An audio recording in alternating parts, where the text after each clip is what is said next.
how would you best describe Thundarr the Barbarian? Well, Thundarr the Barbarian is a post-apocalyptic setting set in a future Earth about 2,000 years where pretty much civilization has been mostly destroyed. As the show itself says, the world is now a place of savagery, super science, and sorcery. You have barbarism, you have magic, and you also have all kinds of all the staples of science fiction, genetic manipulation, robots, cybernetics, you name it, it's there. And it stars three main characters. Thundarr the Barbarian, Princess Ariel, who is the magician of the group, and her powers Mhm. are... I'll let you talk about her powers in a bit when we go in the Mhm. magic section, because it's hard to describe, because almost... Pretty much anything she wants, Yeah. because it's like whatever the situation was, that's what she did.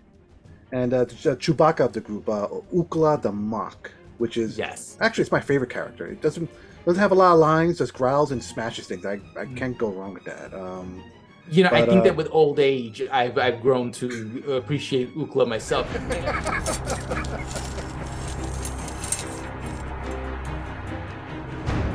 Hello, everyone. Thank you for checking out this special episode of Really Dicey. This is Manny. I'm here with Pete.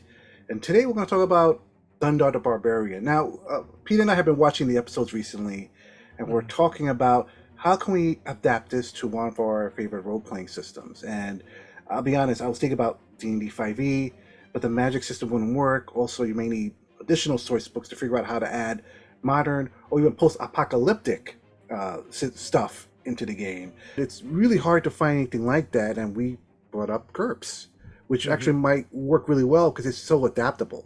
Pete, I know you know GURPS better than I do. What would there be certain books you would use for GURPS specifically? hmm Well, definitely.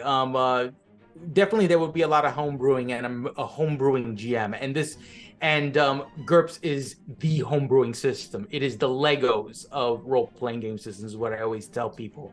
Basically, using the logic of Legos, you can take Legos to make them to play whatever you want. And that's what you can basically do with GURPS. You can basically homebrew any type of setting that you want, especially for settings that don't have a role-playing game. And Thundarr is one of those settings. There is no Thundarr the Barbarian role-playing game. Although I wouldn't mind seeing something like a GURPS Thundarr. So Steve Jackson, if you are watching, you all right. But let's get down to it. The way that I would put together, if I were to do like a Thundarr setting, I would start with the environment, of course. And in GURPS, I don't know about everybody else, but I always start with tech level. As far as tech level goes, I would go with a split tech level, which pretty much means that the different parts or different fields of technology, whether it be medicine or transportation, are all at different levels. And definitely in Thundarr the Barbarian, you see that. There are people riding animals. Well, yeah, you have people riding sailing ships, but also steam and oil or gas powered ships as well. You've got spaceships in Thundarr, so you've got a sun sword, which is basically a lightsaber. So that's split technology. Some areas you might be lacking, and in some areas you have the latest, or even super science, which is basically those things that for us are mostly theoretical, that we may or may not see, things like faster than light and whatnot. And the sun sword definitely classifies as super science. So when we think super science, or at least when I think super science, the book that I always think of is GURPS Ultra Tech. Okay.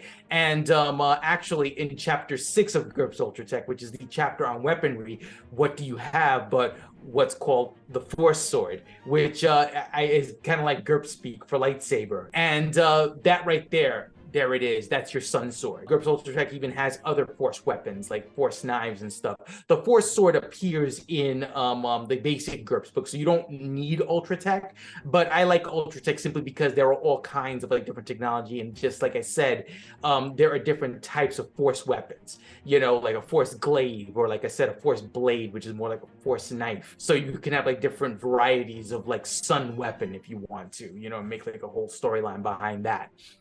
I would also go with a GURPS Biotech, which was something that I thought of as we were getting closer and closer to making this video, like I thought about some things and I thought, biotech would be really good also. And that would be like for things like chemical and biological enhancement, things like nanomachines and cyborgs and whatnot. Sci-tech would also be a very good book, I think, for a Thundarr setting. So there goes that right there is like all the books that I would use for tech. Definitely, like I said, ultra tech and biotech, I would definitely put at the forefront, That's really good that GURPS has the books, because that was something I was thinking about also, because like there's so much, like you mentioned, the levels of technology in the series it's not linear, or it's just broken up. You mentioned trains.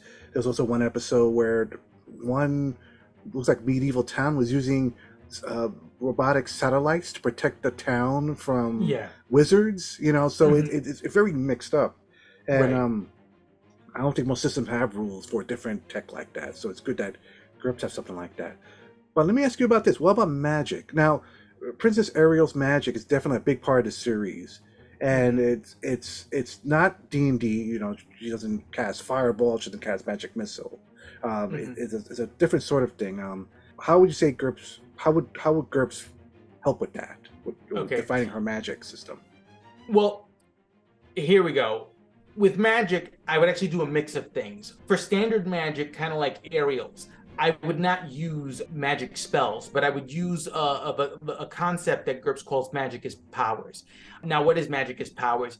Magic as powers is basically advantages having magic as their source, and this can manifest as talents or as different powers, as we see with Ariel. And as we discussed before, Ariel seems to be able to do everything and anything, but she's not necessarily casting spells when she does this stuff.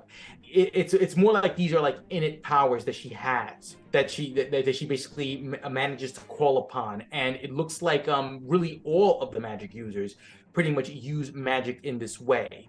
So that's the first thing that I would do. And you can find magic as powers in GURPS Thaumatology, Chapter 7, is where like it would explain to you and give you like different concepts for using magic as powers. However, I would use spells for things like tech magic, which was another one of those things that I thought of as I was getting closer to making the video. Now, again, there's technology all over the place, but the world is broken. There's very little infrastructure. And so I like to imagine that magic or tech magic is where basically the gap is bridged, right? So you lack the know-how, you lack the infrastructure to be able to use this technology, but here you found this magic to kind of bridge the gap. And that's and basically, like I said, you would use tech magic in that way. You would probably use that as spells, like something that basically you have to go out there, you have to find, you have to learn how to do it. And in learning how to do that, you can use like this technology, this very high technology that's available in the Thundarr world. And you can find tech magic in GURPS Magic, Chapter 24 is where you would find that. Another thing that I would use in the technology path, there's ritual path magic in GURPS Thaumatology once again. That's in Chapter 5. And there's actually a magical path or a ritual path in Thaumatology called Path of Gadgets, which again is rituals concerning technology. So that's how I would do magic. I would do a mix of magic as powers and also spells, but I would do the spells more, like I said, for technology is how I would do it. Interesting. Okay. If I may ask, what about the bestiary? Now, when it comes to, I guess, monsters, or anything non-human, I should say, most of the time it's mostly anthropomorphic creatures. There's a few episodes here and there that may be like an alien from space. What would you use for that? Again, because Thundarr is like such a mix of things, you could really kind of use any bestiary. But what comes to my mind immediately is GURPS Dungeon Fantasy, the Monsters books, 1 and 2. And let me tell you why. Because while monsters can kind of like have some of like the standard things that you see in fantasy, like giants and stuff, there are also some like off the wall type monsters in that book that I think would be perfect. That you would these are the kinds of monsters that I wouldn't be surprised if they came from the Thundarr Earth and somehow got into the dungeon fantasy setting, because they look like they come from the Earth of Thundarr. So that's what I would use, dungeon fantasy for your standard bestiary. And then like for anything that I guess kind of like maybe doesn't work as well, the beauty of GURPS is that you can always modify these creatures. You know, you can use just a regular fantasy bestiary and just amp these monsters up, because the monsters in Thundarr were like, they were just out of this world and just did like all kinds of things and stuff. So you can always like tweak these things. But dungeon fantasy, if you don't want to do a whole lot of work, that's what I think. Now, let me ask you, going back to setting a little bit. Let's talk about, we talked about the environment, but what about time? So in a way, this is like an alternate Earth, because obviously in 1984, we survived that. There was no planet that came to our atmosphere and caused so much destruction. At least not that I know of. You look outside. No, it might have. It might have, and we just totally missed it. You know. Is there any other books that in GURPS that might help with that? If anyone that wants to flesh out their world or their alternate Earth in some way. Well, what I think of whenever you say time, I'm very big into GURPS Infinite Worlds. It changed the way that I do world building, let's say that. And some folks may look at Infinite Worlds and look at world building with Infinite Worlds and think that it's lazy, but I don't think it is at all. And in fact, it opened up my imagination in different ways, because I very much love history. I'm a student of history. GURPS, with its leaning on reality, on real life and real history and stuff, when you take when you do world building through that lens, whereas opposed to it just being a high fantasy world, speculative world. Instead, it's more it's still speculative, but it's speculative from the lens of alternate history. That's what Infinite Worlds is all about. It's basically like looking at like, okay, what if history went this way? Actually, when you think about it, 1994, you know what I'm saying? Our 1994 didn't happen, but there could be some 1994 in some other part of the multiverse where that did happen. And so, yeah, I think GURPS Infinite Worlds would probably be like the best way to like flesh out the world, especially since the Thundarr, the Barbarian show was like cut off before like there was any like real world building, any real solid world building could take place. So if you wanted to flesh out your world a little bit more, I think that Infinite Worlds would probably be the way to go. Well, how about classes or professions? So it looks like there's just either you're a wizard, a barbarian, someone running for their life, some sort of human being with tattered clothes running around, or a mock. That's it. And I think when it comes to classes, there's not much variation. GURPS has the two basic books, the basic campaign, the basic set characters book. Is there any other book that would help out with that, in your opinion? Well, here's the thing. GURPS doesn't really do classes. There are templates. And while I like using templates, I don't like really trying to tell people like what templates to use.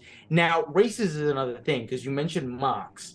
When it comes to races, I think the best book is Template Toolkit 2. Thundarr never seem to really have any set races outside of human, like you saw like different races, or I shouldn't say they didn't have set races. It seemed like everything and anything existed, and sometimes you wouldn't see things again, except for the mocks. The mocks seem to have like a developed society, and it was established that Ukla was not the only mock. When I think they called it the Valley of the Mocks that they visited. Yeah, that episode. Yeah. Again, with a setting like Thundarr, I wouldn't even have like standard, like maybe, I mean, if you're anything like me, you're gonna have things you're gonna create anyway and tell players like, hey, well, there's this thing that I made. Why don't you want to try that?